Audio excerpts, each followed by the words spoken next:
ವಿರಾಮದ ಬಳಿಕ ಜಾತಕ ಫಲ ವಿಶೇಷ ಕಾರ್ಯಕ್ರಮಕ್ಕೆ ಮತ್ತೆ ಸ್ವಾಗತ. ಶಾಸ್ತ್ರಿಗಳೇ, ನುಡಿದ 6 ರಾಶಿಗಳ ಫಲಾಫಲ ಹೇಗಿದೆ ತಿಳಿಸ್ಕೊಡೋದಾದ್ರೆ?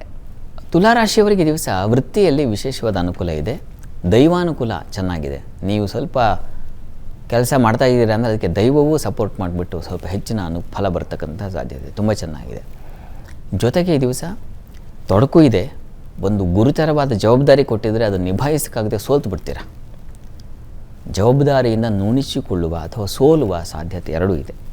ಇನ್ನು ವ್ಯಾಪಾರಿಗಳಿಗೆ ಅನುಕೂಲ ಇದೆ, ಹೆಚ್ಚಿನ ಇನ್ವೆಸ್ಟ್ಮೆಂಟ್ಸ್ ಸೂಚಿಸ್ತಾ ಇದೆ, ಸ್ವಲ್ಪ ಹುಷಾರಾಗಿರಿ.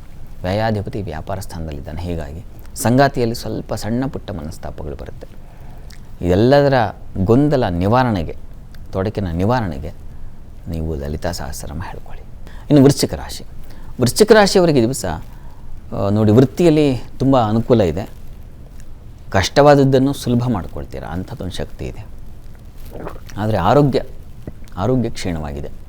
ಹೆಣ್ಣುಮಕ್ಕಳಿಗೆ ಆರೋಗ್ಯದಲ್ಲಿ ತೊಂದರೆ ಸೂಚಿಸ್ತಾ ಇದೆ. ದಾಂಪತ್ಯದಲ್ಲಿ ಸ್ನೇಹ, ಪ್ರೀತಿ, ಪ್ರೇಮ ಇಂಥ ವಿಚಾರಗಳಲ್ಲಿ ಮನಸ್ತಾಪ, ಬಿರುಗಾಳಿ ಎದ್ದುಬಿಡುತ್ತೆ. ಇದಕ್ಕೆ ನೋಡಿ, ತಪ್ಪದೇ ಲಕ್ಷ್ಮೀ ನಾರಾಯಣರ ಪ್ರಾರ್ಥನೆ ಮಾಡ್ಕೊಳ್ಳಿ, ತುಂಬ ಅನುಕೂಲ ಆಗುತ್ತೆ. ಇನ್ನು ಧನುರಾಶಿಯವರಿಗೆ ದಿವಸ ಸಂಗಾತಿಯಿಂದ ಸಹಕಾರ ಇದೆ. ಸಂಗಾತಿಯ ಆರೋಗ್ಯದಲ್ಲಿ ವ್ಯತ್ಯಾಸ ಆಗಬಹುದು, ಆದರೆ ಅವರಿಂದ ಸಹಕಾರ ಅಂತೂ ಇದೆ. ಇನ್ನು ವೃತ್ತಿಯಲ್ಲೂ ಅಷ್ಟೇ ಹೆಚ್ಚಿನ ಅನುಕೂಲ ಇದೆ, ಬೌದ್ಧಿಕವಾಗಿ ಬೆಳವಣಿಗೆ ಇದೆ, ತುಂಬ ಆಲೋಚನಾ ಶಕ್ತಿ ಜಾಸ್ತಿ ಇರುತ್ತೆ ಈ ದಿವಸ. ಮತ್ತು ಈ ದಿವಸ ನಿಮಗೆ ಸ್ವಲ್ಪ ತೊಡಕೇನಪ್ಪ ಅಂದರೆ, ಈ ತಂದೆಯ ಬಂಧುಗಳ ಜೊತೆಗೆ ಸ್ವಲ್ಪ ಮನಸ್ತಾಪ, ಘರ್ಷಣೆ, ಕಲಹ ಉಂಟಾಗಬಹುದು. ಜ್ಞಾತಿಗಳು ಅಂತ ಕರೀತಾರೆ, ಅಂಥವರಲ್ಲಿ ಸ್ವಲ್ಪ ಅವರ ಬಂಧುಗಳ ಜೊತೆಗೆ ಸ್ವಲ್ಪ ಹುಷಾರಾಗಿರಿ. ಈ ದಿವಸ ನರಸಿಂಹ ಪ್ರಾರ್ಥನೆ ಮಾಡಿಕೊಂಡ್ರೆ ಬಹಳ ಒಳ್ಳೆಯದು. ಇನ್ನು ಮಕರ ರಾಶಿಯವರಿಗೆ ದಿವಸ ಸಂಗಾತಿಯ ಆರೋಗ್ಯ ವ್ಯತ್ಯಾಸ ಇದೆ, ವೃತ್ತಿಯಲ್ಲಿ ಹೆಚ್ಚಿನ ಅನುಕೂಲ ಇದೆ.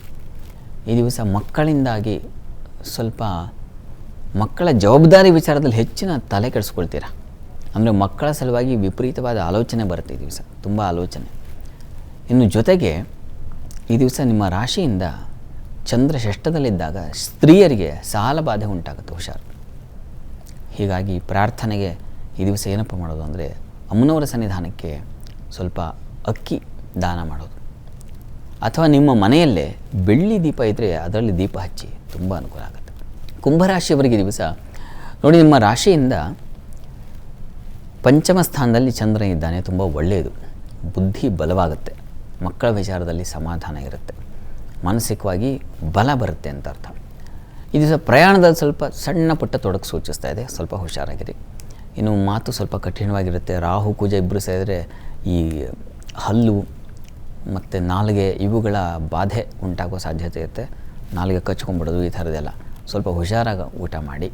ಖಾರ ಪದಾರ್ಥ ತಿನ್ನುವಂಥ ಒಂದು ಲಕ್ಷಣ, ಹೀಗಾಗಿ ಸ್ವಲ್ಪ ಊಟದ ವಿಚಾರದಲ್ಲಿ ನೀವು ತುಂಬ ಎಚ್ಚರಿಕೆಯಿಂದಿರಬೇಕು. ನೀವು ಕೂಡ ಅನ್ನಪೂರ್ಣೇಶ್ವರಿ ಪ್ರಾರ್ಥನೆ ಮಾಡಿ. ವೃತ್ತಿಯಲ್ಲೆಲ್ಲ ಅನುಕೂಲ ಇದೆ, ಆತಂಕ ಬೇಡ. ಇನ್ನು ಮೀನರಾಶಿಯವರಿಗೆ ದಿವಸ ಪ್ರಯಾಣದಲ್ಲಿ ಸೌಖ್ಯತೆ ಇದೆ, ಬಂಧು ಮಿತ್ರರ ಸಹಕಾರ ಸೂಚಿಸ್ತಾ ಇದೆ, ಕೆಲಸದಲ್ಲಿ ಸಿದ್ಧಿ ಆಗುತ್ತೆ, ಅನುಕೂಲ ಇದೆ, ವೃತ್ತಿಯ ಅನುಕೂಲ ಸೂಚಿಸ್ತಾ ಇದೆ. ಈ ದಿವಸ ಸ್ವಲ್ಪ ಸಹೋದರರಲ್ಲಿ ನೋಡಿ, ಸಹೋದರರು, ಸೇವಕರು, ಸಹಾಯಕರು ಇಂಥವರಲ್ಲಿ ಮನಸ್ತಾಪ ಬರುತ್ತೆ. ಸ್ವಲ್ಪ ಕಠಿಣವಾದ ಸಂದರ್ಭ ಎದುರಾಗುತ್ತೆ, ದುಶ್ಚಿಕ್ಯ ಸ್ಥಾನ ಅದು. ಹೀಗಾಗಿ ಸ್ವಲ್ಪ ಎದುರಿಸೋಕ್ಕಾಗದೇ ಇರತಕ್ಕಂಥ ಸಂದರ್ಭಗಳು ಎದುರಾಗಬಹುದು. ಆಂಜನೇಯನ ಪ್ರಾರ್ಥನೆ ಮಾಡ್ಕೊಳ್ಳಿ. ಈ ದಿವಸ 12 ರಾಶಿಗಳವರು, ರಾಶಿ ಗೊತ್ತಿಲ್ಲ ಅಂತಕ್ಕಂಥವ್ರು ಹೇಳಬಹುದಾದ ಮಂತ್ರ ಯಾವುದಪ್ಪ ಗಮನಿಸಿ. ಓಂ ವಜ್ರದೇಹಾಯ ನಮಃ. ಈ ಮಂತ್ರ ಹೇಳಿಕೊಂಡ್ರೆ ಆರೋಗ್ಯದಲ್ಲಿ ಬಾಧೆ ಉಂಟಾಗೋದಿಲ್ಲ.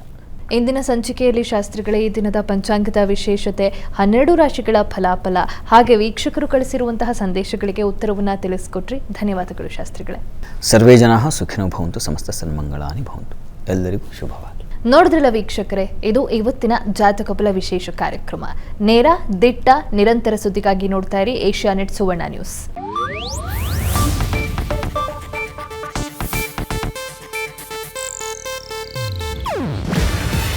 ಇದು ಏಷ್ಯಾನೆಟ್ ನ್ಯೂಸ್ ನೆಟ್ವರ್ಕ್ ಪ್ರಸ್ತುತಿ.